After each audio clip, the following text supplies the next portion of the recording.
there is a very good reason why fanatical right-wingers, particularly the Christian element of it, should have their insightful rhetoric exposed, and their seemingly willful ignorance of history and even the modern socio-political reality challenged. From obscure internet kooks like PPSIMMONS all the way up to prominent governors of states in our union, such as Rick Perry, right-wingers are saying that the nation is in dire straits, and they're warning us that it is because we face imminent invasion from Islamist plots and usurpations of our government at the hands of communists and socialists, and we thought we left those paranoid delusions back in the Cold War. They claim that the solution to these issues is, and the only solution, to save our nation, is to accept their particular version, their fundamentalist interpretation of the Christian faith, to pray to their God for our deliverance, and to accept their reforms to our previously separate institutions of church and state. History has seen these types of ploys before, and those who understand that history are the ones best equipped to avoid it in the future. In this video, let me tell you the story, in brief, of popery and arbitrary government under the reign of Charles Stuart, first king of his name of England. In 17th century England, there was a well-established group of Christians known as the Puritans. They were fanatics who believed in biblical literalism and inerrancy, that their particular interpretation of the Bible was the only truth, and that, most importantly of all, their system should be imposed on everyone else in order to create the ideal kingdom on earth, where the elect, those preordained for salvation, could flourish. The fanatical Puritans felt that the Protestant Reformation in England had not gone far enough to distance itself from Catholicism. They looked with disdain upon the perceived excesses of pomp and ceremony, particularly the office of bishop, in the established Anglican Church. To Puritans, the Pope was the Antichrist, and Catholicism was an inherently violent religion which sought to invade their country and take control of their lives by force. Thus, the Puritan punditry during the 1600s was fueled by paranoid fears of popish plots, to which the only solution was to remove even the near appearance of popery from Christian practice in England. The fanatical worldview of Puritans, and their Scottish counterparts known as Presbyterians, fostered paranoid fears about the threat of popery among the populace, and promoted repressive policies in the name of defending the true religion through the establishment of a true Protestant church. For 11 years during the later part of his reign, King Charles I ran the kingdom through what was then called the personal rule. This meant that the king ruled the country without the need for calling a parliament, and he funded his reign through innovations in revenue collection of increasingly questionable legality. During this time, the populace was left with their grievances ignored, whereas they would normally have been timely redressed during a session of Parliament. The growing popular disaffection with the aloof rule of Charles I led to a practical concern regarding arbitrary government. The commonly believed solution was that of a king in Parliament rather than a king without a Parliament. The 11 years of tyranny finally came to an end with the calling of a Parliament in 1640. But when this Parliament became insistent that it would redress 11 years' worth of grievances before it dealt with the crisis at hand, for which the Parliament had been called, the king dissolved it, fostering yet more disaffection among his subjects against arbitrary government. What was that crisis, you may ask? Well, the Presbyterians in Scotland had become fed up with the personal rule of Charles I, specifically the Laudian policies in the established Anglican Church which he had supported, and which, it seemed to the Presbyterians and Puritans, represented a serious backsliding into popery. The Scottish chose to voice their disagreement to these policies in the formation of the National Covenant, a document which replaced the Anglican Church in Scotland with a Presbyterian church, the true Protestant church, as it said.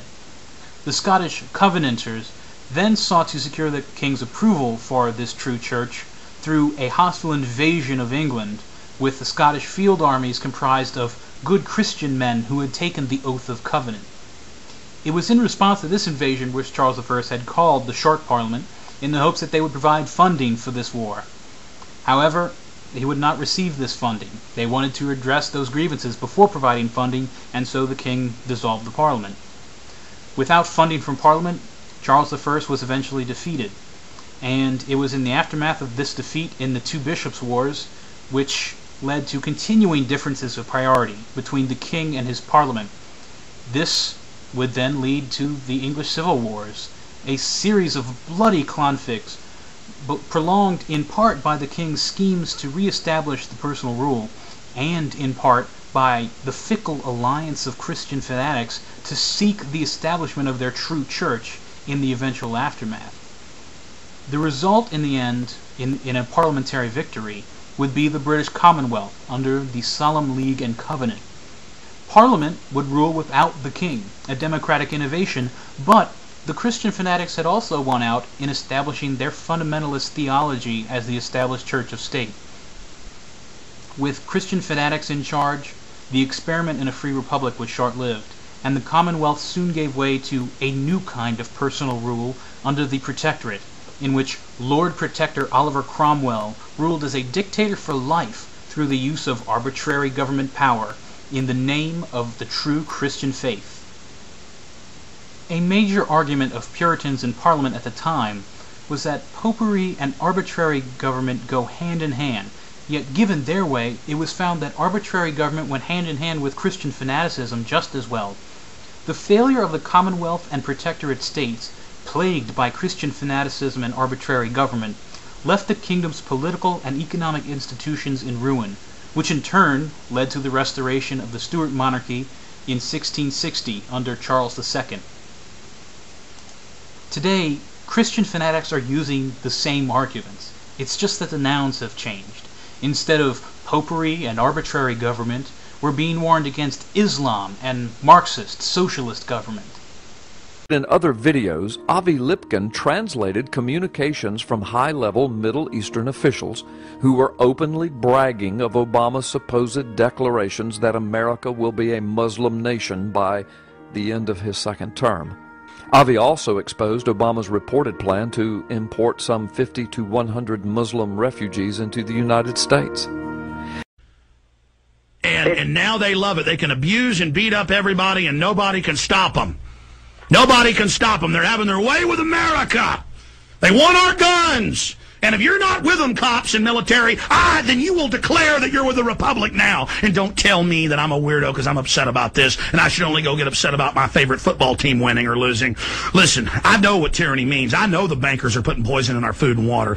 I know the bankers have stolen $8.5 trillion. I know we're under War Powers Act. I know they're hurting us. I know they're carrying out New World Order. I know they staged those terror attacks. You know what it's like to gut up to this and go out every day and go past the peer pressure and come out day one and say 9/11 was an inside job and lose most of the radio stations I was on. You know what it's like to go to sleep every night knowing you work for a bunch of psychotic killers and you bastards are probably going to end up killing me one day. You know what it's like knowing you've ruined my life. You know what it's like, you sons of bitches. I'm tired of your crap.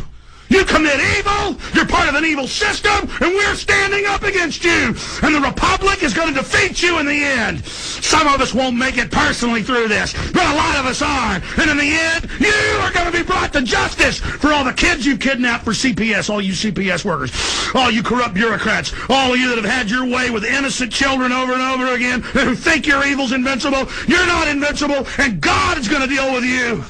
And you are cursed to hell. Now, you're probably thinking, there's too much at odds in Islamic theology and socialist ideology. There's too much at odds for fanatical Christian right-wingers to try and argue today that these two go hand in hand. You'd be wrong. Even more shockingly, Avi reveals that on January 19th of 2010, his wife picked up a broadcast on Nile TV from Egypt. She reports that it was a roundtable discussion wherein the foreign minister of Egypt reportedly said that he had a one-on-one meeting with Obama, who swore to him that he is a Muslim. Obama then reportedly explained to him all about his Muslim family background and practices. Then she alleges that Obama said, "I have a problem with some domestic issues, and as soon as I finish with the health care question, you Muslims will see what I will do for Islam regarding Israel." But here's why that can't ever happen.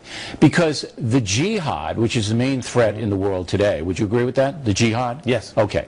The jihad coupled with the communist socialist movement. I see the jihad as more of a problem than a communist socialist movement. All right? They're going to come after us even if we sit it out. Absolutely. Right-wing fanatics have already tried their solutions to the problems we face.